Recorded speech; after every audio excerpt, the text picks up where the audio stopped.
Select करनी है आपको, बहुत तरीके से आपको सिलेक्ट करना आना चाहिए, अदरवाइज आपको दिक्कत होगी। तो सबसे इंपॉर्टेंट चीज, in which course you are interested. तो भैया आयुर्वेदिक आपको करना है। अब यहीं पे आपको ऑप्शन आएगा कि भैया आप एनआरआई सीट चाहते हैं कि नहीं चाहते हैं। क्या आप एनआरआई सीट्स में जाना चाहते हैं? अगर आपने यहाँ पे टिक नहीं किया तो आप नॉन एनआरआई सीट्स के लिए आप एलिजिबल नहीं रहोगे, या एनआरआई सीट्स के लिए एलिजिबल नहीं रहोगे। तो आपको अगर दोनों सीट चाहिए तो आपको दोनों ही टिक करना है। एनआरआई सीट चाहिए क्योंकि दोबारा आप एनआरआई नहीं ले सकते हो, चॉइस में ऑप्शन ही नहीं आएगा।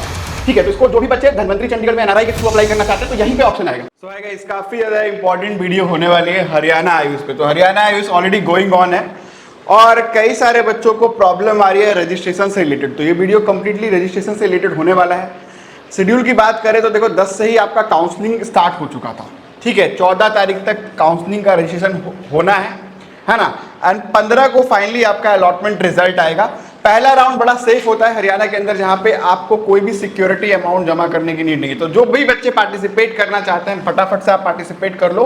ठीक है, ओनली 2000 रुपीज जो आपको पे करना है वो रजिस्ट्रेशन अमाउंट करना है। सेकेंड राउंड ऑनवर्ड्स आपको सिक्योरिटी फी देना होता है। हरियाणा की काउंसलिंग में सबसे इंपॉर्टेंट चीज ये है कि यहाँ पे जो सिक्योरिटी अमाउंट आप देते हो वो एडजस्टेबल होता है, मतलब आपके कॉलेज की फीस में एडजस्ट हो जाएगा। तो एक बार कॉलेज देख लेते हैं कि भाई कौन कौन से कॉलेज को आप टारगेट करोगे, है ना, पार्टिसिपेट करने के लिए। तो ये सारे कॉलेजेस यार हरियाणा काउंसलिंग के अंदर आते हैं। अगर गवर्नमेंट कॉलेज की बात करें यहाँ पे तो 3 ही गवर्नमेंट कॉलेज आपको देखने को मिलेगा जो चॉइस फिलिंग में आप फिल करोगे। जैसे रजिस्ट्रेशन करोगे आपको तुरंत चॉइस फिलिंग करने का मौका आ जाएगा। तो 3 ही गवर्नमेंट कॉलेज है जो कि हरियाणा के अपने बच्चों के लिए रिजर्व है। बाकी जो सीट्स हैं इसकी वो डबल एक CCC के थ्रू फिल होंगी, है ना, तो जो बच्चे ऑलरेडी जानते हैं। बाकी ये प्राइवेट कॉलेजेस काफ़ी सारे हैं जिसको आप टारगेट करोगे, है ना। तो ये काफ़ी सारे प्राइवेट कॉलेजेस हैं जिसको आप फिल करोगे। और सबसे ज़्यादा जो यहाँ पे मेन फोकस होता है वो श्री धनवंतरी आयुर्वेदिक कॉलेज चंडीगढ़ को लेके होता है। तो काफ़ी सारे बच्चे इसको टारगेट करता है ना। लेकिन हालांकि इसकी फीस काफ़ी ज़्यादा इंक्रीज हो गई है, तो जिन बच्चों को पतंजलि नहीं मिल रहा होता है उसका खासा यहाँ पे चॉइस होता है। अब फटाफट से हम जो है रजिस्ट्रेशन स्टेप्स को समझ लेते हैं और एक एक प्रोसेस को मैं आपको बता देता हूँ जिससे आप इजीली रजिस्ट्रेशन को कर पाओगे। और कोई भी प्रॉब्लम, समस्या या परेशानी रहती है तो आप हमारी टीम से कनेक्ट करके अपने डाउट्स और क्वेरी को सॉल्व कर सकते हो। ठीक है भाई, बहुत ज़्यादा बच्चे गलती कर देते हैं, तो ये आप अगर पूरे प्रोसेस को ध्यान से देखते हो तो आप गलती नहीं करोगे। सबसे पहले इंपॉर्टेंट चीज़ ये है कि आपको ऑफिशियल वेबसाइट जो SKU.ac.in है, इसी के थ्रू आपको रजिस्ट्रेशन करना है। कोई भी हरियाणा आयुष करके कोई वेबसाइट नहीं है। श्री कृष्णा आयुर्वेदिक यूनिवर्सिटी, है ना, यही पूरा काउंसलिंग कंडक्ट कर रही है और इसी के थ्रू आपका पूरा रजिस्ट्रेशन प्रोसेस होना है। देखिए ये इनका ऑफिशियल वेबसाइट है। जब भी आप गूगल पे SKU.ac.in सर्च करोगे आपका ऑफिशियल वेबसाइट यहाँ पे दिख जाएगा, जहाँ पे ये सारे टैब्स आपको दिख रहे होंगे। आपको एडमिशन वाले सेक्शन पे क्लिक करना है। तो एडमिशन यहाँ पे क्या है, 2025-2026। तो भैया इसी पे आपको क्लिक करना है ना। आयुष के लिए स्पेशल ये पूरी वेबसाइट है। ठीक है, जैसे ही आप इसको क्लिक करोगे आप आगे प्रोसीड कर जाओगे और यहाँ पे आपको अप्लाई ऑनलाइन का ऑप्शन आएगा। ठीक है, जहाँ पे आपको सेलेक्ट करके अप्लाई कर देना है। मैं एक बार आपको दिखा भी देता हूँ लाइव। ठीक है, तो अभी हम ये वेबसाइट पे ही हैं। हम एडमिशन पे चलेंगे, UG एडमिशन्स, यहाँ से आप क्लिक करोगे। ठीक है, तो UG एडमिशन्स पे आप क्लिक कर दोगे और ये आपका आ जाएगा। अब यहाँ पे देखिए, यहाँ पे आपको apply online for UG admission BMS and BHMS। ध्यान रहे BHMS का सिर्फ एक कॉलेज है जो कि प्राइवेट है, बाकी सारे यहाँ पे जो कॉलेजेस हैं वो आपके BMS के लिए है। BHMS के लिए सिर्फ एक ही प्राइवेट कॉलेज है। यहाँ पे 3 टैब बेसिकली आपको दिखेगा। एक रजिस्टर्ड कैंडिडेट जो अभी आप नहीं हो, अगर आपने रजिस्ट्रेशन नहीं किया। दूसरा ये नीट UG 2025 रजिस्ट्रेशन, और ये AIA PGT, आपको इस पे नहीं जाना है, आपको नीट UG 2025 रजिस्ट्रेशन पे टैब पे क्लिक कर देना है। और यहाँ पे आप आओगे, यहाँ पे आपको यस सिलेक्ट करके प्रोसीड कर देना है। ठीक है, तो यहाँ पे आपको नेम ऑफ द कैंडिडेट, ठीक है, name of the candidate, NEET UG roll number, ठीक है, नीट UG का रोल नंबर जो भी आपका है, डेट ऑफ बर्थ, ठीक है, ये करके आपको सबमिट करना है। ठीक है, एक बार मैं आगे के स्टेप्स अब यहाँ से आपको मैं समझाना स्टार्ट करता हूँ। एक एक स्टेप को मैं बहुत डिटेल में बताता हूँ जिससे आप कोई गलती ना, है ना। तो एक एक स्टेप को यहाँ से आप ध्यान से देखते चलते हैं। अभी हम पहला स्टेप कर चुके हैं, date is NEET UG 2025 registration पे जा चुके हैं। और इसके बाद ये हमने सेलेक्ट भी कर लिया है कि भाई yes I understand all the terms and condition. ये आगे का स्टेप है। इसके बाद आपको क्या करना है, जैसे ही आप आगे प्रोसीड करोगे, यहाँ पे आपका नीट का रोल नंबर, है ना, कैंडिडेट का नेम और डेट ऑफ बर्थ, ये सेलेक्ट करके आपको यहाँ पे चेक डिटेल्स पे एंटर कर देना है। ठीक है, जैसे ही आप ये डिटेल्स एंटर कर देते हो, आपका बहुत सारा डेटा पहले से वो फेच कर लेगा।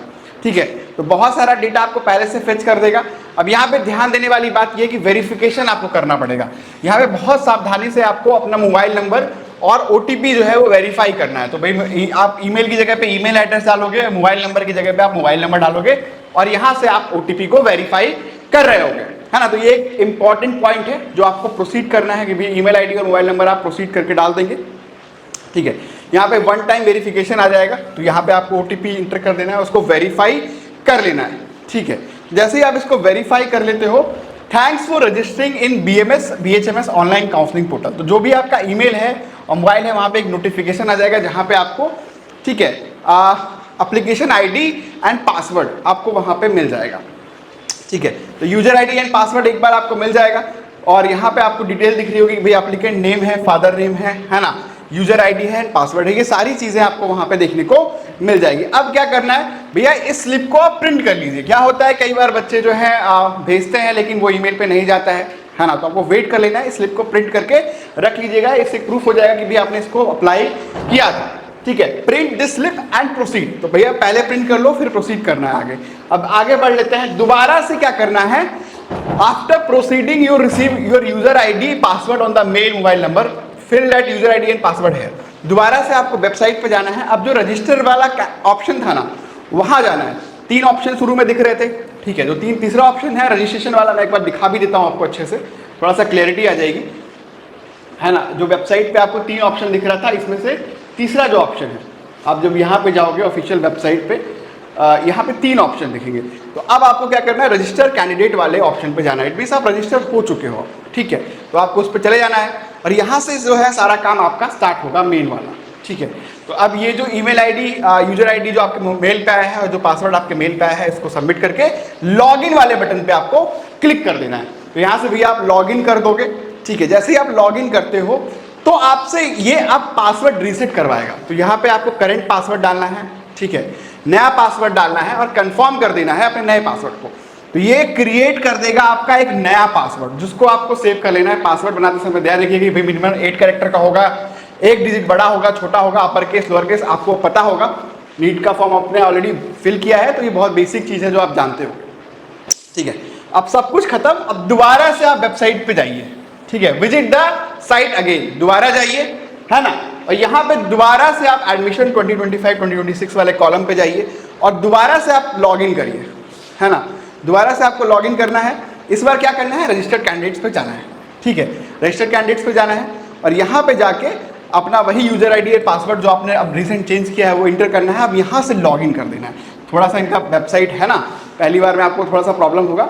अब जैसे ही आप लॉग इन करोगे, आपको यहाँ श्री कृष्णा आयुर्वेदिक यूनिवर्सिटी कुरुक्षेत्र का होम टैब और बाकी सारी चीज़ दिख जाएंगी। यहाँ पे कुछ चीज़ें आपकी पहले से लेके रखेगा, जैसे user name, mobile number, email ID, last कब आपने लॉगिन किया था, ये सारा आपको डिस्प्ले होना स्टार्ट हो जाएगा। यहाँ पे आपको registration, payment and seat preference, ये सारे ऑप्शन साइड में आपको दिखने स्टार्ट होंगे। 1 बाय 1 हम लोग प्रोसीड करेंगे एंड सारे स्टेप को कंप्लीट करेंगे। सबसे पहले हम रजिस्ट्रेशन वाले स्टेप पे चलेंगे। ये सारे माइलस्टोन है जो आपको कंप्लीट करने हैं साथ के साथ। तो रजिस्ट्रेशन वाले स्टेप पे आप चले जाएंगे। रजिस्ट्रेशन वाले में क्या है, माइलस्टोन 1 से लेके 8 तक है। तो पहला माइलस्टोन होगा पर्सनल डिटेल्स का, जो आपको फिल करना है।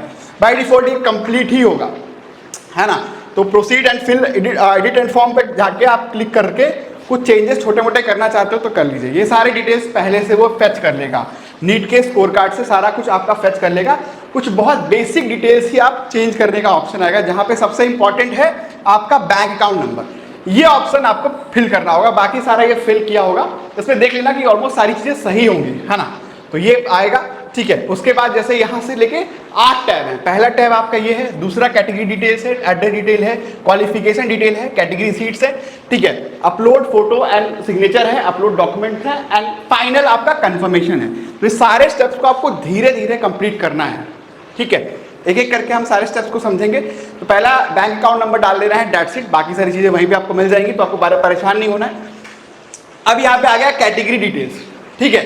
तो कैटेगरी की डिटेल्स आप डाल दीजिएगा कि भैया अब यहाँ पे कुछ इंपॉर्टेंट चीज सेलेक्ट करनी है आपको, वो बहुत तरीके से आपको सेलेक्ट करना आना चाहिए, अदरवाइज आपको दिक्कत होगी। तो सबसे इंपॉर्टेंट चीज, in which course you are interested. तो भैया आयुर्वेदिक आपको करना है। अब यहीं पे आपको ऑप्शन आएगा कि भैया आप NRI सीट चाहते हैं कि नहीं चाहते हैं। क्या आप NRI सीट्स में जाना चाहते हैं? अगर आपने यहाँ पे टिक नहीं किया तो आप नॉन एनआरआई सीट्स के लिए आप एलिजिबल नहीं रहोगे या एनआरआई सीट्स के लिए एलिजिबल नहीं रहोगे, तो आपको अगर दोनों सीट चाहिए तो आपको दोनों ही टिक करना है। एनआरआई सीट चाहिए क्योंकि दोबारा आप एनआरआई नहीं ले सकते हो, चॉइस फिलिंग में ऑप्शन ही नहीं आएगा आपको, ठीक है। तो इसको जो भी बच्चे धनवंतरी चंडीगढ़ में एनआरआई के थ्रू अप्लाई करना चाहते हैं तो यहीं पे ऑप्शन आएगा। चलो इस बच्चे को नॉन एनआरआई चाहिए था, ठीक है, बजट का इशू था तो नॉन एनआरआई सेलेक्ट किया है। देख लेना अच्छे से, कंफर्मेशन के बाद आप इसको चेंज नहीं कर पाओगे, बड़ा इंपॉर्टेंट है, ठीक है। फिर अगला स्टेप है detail for non NRI seats, है ना। Are you Haryana, UT, Chandigarh, है ना। तो ये पूछेगा आपसे, यहाँ पे आपको यस नो कर देना है। जो जो चीज़ें के लिए आप एलिजिबल हो, भाई आपके पास आर्म फोर्सेज का कोटा है नहीं है, ये सारी चीज़ें आपको फिल कर देना है ना। ये कम्युनिटी आपसे पूछ रहा है कि भाई आप इस कम्युनिटी के हो, क्या आप त्रिपुरा से हो, ये सारी चीज़ों को आपको यस और नो कर देना। बेसिकली आप बेसिक चीज़ें हैं। Have you pass 10+2 any school situated in Haryana और चंडीगढ़ यूटी। अगर आपने किया है, जैसे इस बच्चे ने नहीं किया है तो हमने यहाँ नो किया, अगर आप करोगे तो आपको विशेष कोटा मिलेगा होम स्टेट का, ठीक है। तभी गवर्नमेंट कॉलेज फिल करने का ऑप्शन आप में आएगा। ये सारी चीज़ें सेलेक्ट कर लेना है, ठीक है। अब ध्यान से इसको सेलेक्ट करिएगा क्योंकि एक बार करने के बाद आपके पास ऑप्शन नहीं आएगा। देखिए कैटेगरी भी चेंज करने का ऑप्शन आएगा, तो गलती से अगर आपने नीट के अंदर कोई कैटेगरी सेलेक्ट किया होगा तो you have option to edit it. अगर आप स्टेट के अंदर फॉर एग्जांपल ईडब्ल्यूएस आ रहे होंगे तो यहाँ से आप चेंज कर सकते हो। ये वन टाइम अपॉर्चुनिटी होती है एडिट करने से पहले, अदरवाइज इसको दोबारा से रिवर्स हम लोग नहीं कर सकते हैं। तो इस चीज़ का विशेष ध्यान रखिएगा। और ये सारा करने के बाद सेव एंड प्रोसीड वाले ऑप्शन पे आपको क्लिक कर देना है एंड फाइनली आप सेव एंड प्रोसीड पे चल के अब सारा सेव हो जाएगा। तो भैया जैसे ही आप सेव एंड प्रोसीड करते हो, आपके 2 स्टेप कंप्लीट हो चुके हैं कि पर्सनल डिटेल, कैटेगरी डिटेल जो सबसे इंपॉर्टेंट थे। अब बहुत बेसिक डिटेल्स आते हैं। जो सबसे बेसिक में आपका एड्रेस डिटेल है, तो एड्रेस डिटेल आपको फिल कर देना है, ठीक है, कि भाई आपका सिटी कौन सा है, स्टेट कौन सा है, डिस्ट्रिक्ट कौन सा है। अच्छा, इसमें आपको डाउट नहीं रखना है कि भाई किसी बच्चे ने अगर हरियाणा से स्कूल किया है, ठीक है, स्कूलिंग हरियाणा से किया तो बाय डिफॉल्ट उसको कोटा मिलेगा, भले ही वो उत्तर प्रदेश का क्यों ना हो। तो अपना एड्रेस वो उत्तर प्रदेश वाला भी डाल सकता है, उसमें कोई दिक्कत परेशानी नहीं है। या दिल्ली में वो रहता हो तो दिल्ली का भी वो अपना एड्रेस डाल सकता है, ठीक है। मेलिंग एड्रेस ये सारा फिल करके, pin code, alternative mobile number, ये सारा फिल कर लेना है, ठीक है। तो ये सारा जो है एड्रेस डिटेल के अंदर आएगा, जो कि बहुत बेसिक सी चीज़ है, आपको फिल कर लेना है। फिर आगे आपका क्वालिफिकेशन डिटेल, जो आपका चौथा स्टेप है, ठीक है, ये बहुत इंपॉर्टेंट है। तो यहाँ पे आपका class 12 marks and other details आपको फिल करनी है, जो सबसे इंपॉर्टेंट चीज़ होता है। यहाँ से एलिजिबिलिटी का भी इशू होता है, कई बच्चे एलिजिबल नहीं होते 12th के मार्क्स पे, तो आपको ध्यान देना है। फिजिक्स, केमिस्ट्री एंड बायोलॉजी में मैक्सिमम मार्क्स 100 का होता है, ठीक है, 100 ये आपको 100 फिल कर देना है। और जो आपका स्टेट है, सेलेक्ट स्टेट कहाँ से आपने किया है, आपका रोल नंबर क्या था, स्कूल और इंस्टीट्यूट नेम क्या था, ये आपको यहाँ फिल कर लेना है। आपका बोर्ड क्या था, क्या आप सीबीएसई बोर्ड से थे, हरियाणा के अपने बोर्ड से थे, या आप किसी और स्टेट के बोर्ड से थे, जो भी बोर्ड है आपको यहाँ पे सेलेक्ट कर लेना है। हैव यू पास एग्जामिनेशन सबसे पहले ही पूछ रहा है, तो ऑब्वियसली यस, तभी आप अप्लाई भी कर रहे हो। पासिंग ईयर ये फिल कर देना कि भाई आपको पता चले कि भाई कब पास किया आपने, तो ये फिल करके आपको बस सबमिट करना है। तो अगला स्टेप भी आपका अब कंप्लीट हो चुका है। तो भाई पहला स्टेप, दूसरा स्टेप, तीसरा स्टेप, चौथा स्टेप पे हम जा चुके हैं। 5वें स्टेप की बारी है, जो कि है कैटेगरी ऑफ सीट्स, ठीक है। तो यहाँ पे बहुत इंपॉर्टेंट स्टेप है, जो आपको बहुत तरीके से ध्यान रखना है कि इसमें आपको सेलेक्ट करना पड़ेगा। आप अगर अदर स्टेट कैंडिडेट हो तो आप इन्हीं दोनों चीज़ों के लिए एलिजिबल रहोगे, ठीक है। या तो management quota seat private Ayurvedic homeopathic college के अंदर, all India quota full seat private Ayurvedic homeopathic college के अंदर, इन दोनों के अंदर ही रहोगे, ठीक है। एनआरआई कोटा सीट्स के अंदर आप अप्लाई कर सकते हो अगर आपने चूज किया होगा तो। अगर नहीं किया होगा तो ये बॉक्स यहाँ पे आप सेलेक्ट नहीं कर सकते उसको। अपना स्टेट का जो बच्चा है वो इन सब के अंदर अप्लाई कर सकता है, वो एलिजिबल है। लेकिन ऑल इंडिया वाले बच्चों के पास बाय डिफॉल्ट 2 ही ऑप्शन यहाँ पे सेव होंगे, तो इसको बहुत तरीके से इसको सेलेक्ट करना है, गलती नहीं करनी है, अदरवाइज आपको आगे प्रॉब्लम होगी। क्योंकि अब इंपॉर्टेंट स्टेप आएगा आपका चॉइस फिलिंग वाला। पहले इस पे ये करके अब आप फिर आपको जैसे ही आप इसको सेलेक्ट कर लेते हो, कैटेगरी सीट्स को मैं सेलेक्ट कर लिया कि भाई आप अगर हरियाणा के हैं तो आप गवर्नमेंट के लिए भी एलिजिबल हो, है ना, प्राइवेट के लिए भी आप एलिजिबल हो। लेकिन आप अदर देन हरियाणा हो तो आप सिर्फ प्राइवेट कॉलेज के लिए आप एलिजिबल हो यहाँ पे, ठीक है। अब यहाँ पे कैटेगरी सीट्स वाला हो चुका है अपलोड फोटो एंड सिग्नेचर। तो ये आप ध्यान रखिएगा कि फोटो और सिग्नेचर को आपको अपलोड करना है। ट्राई करिएगा कि जो नीट के स्कोर कार्ड पे आपका फोटो है वही वाली फोटो यहाँ पे भी रहे, तो थोड़ा सा हैजल फ्री रहता है ना। और बाकी पिक्सल वगैरह लिखा होगा कि भाई इस पिक्सल पे ही आपको अपलोड करना है, वो आपको एडजस्ट करना आना चाहिए। फिर आपको सेव एंड प्रोसीड करना है फोटो डाल के, और ये क्लियर हो गया। अब यहाँ पे सबसे इंपॉर्टेंट आता है अपलोड योर डॉक्यूमेंट्स।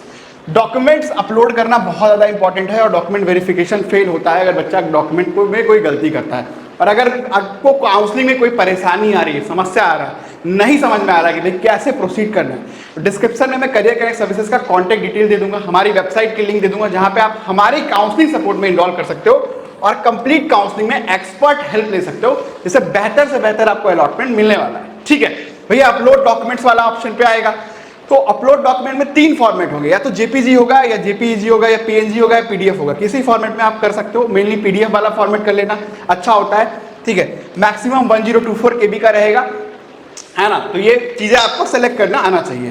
तो अब देखो कौन कौन से डॉक्यूमेंट लगेंगे। तो डॉक्यूमेंट रिक्वायर्ड, सबसे इंपॉर्टेंट डॉक्यूमेंट है 12th की मार्कशीट, चाहिए ही चाहिए। नीट 2025 का स्कोर कार्ड लेके बैठ जाना। ठीक है, फोटो आइडेंटिटी प्रूफ, आधार कार्ड सबसे इंपॉर्टेंट है, कोई और मत रखना, आधार कार्ड ही रखना, प्रायोरिटी वही है। ठीक है, कोई भी ले सकते हो बट आधार कार्ड सबसे अच्छा होता है। डेट ऑफ बर्थ वैलिडेशन के लिए आपकी 10th की मार्कशीट चाहिए होगी, जहाँ पे भी डेट ऑफ बर्थ लगा है 10th की मार्कशीट चिपका दो, खत्म काम। Character certificate from the last attended institute, ये भी आपको अपलोड करना पड़ेगा, तो कैरेक्टर आप ले लेना।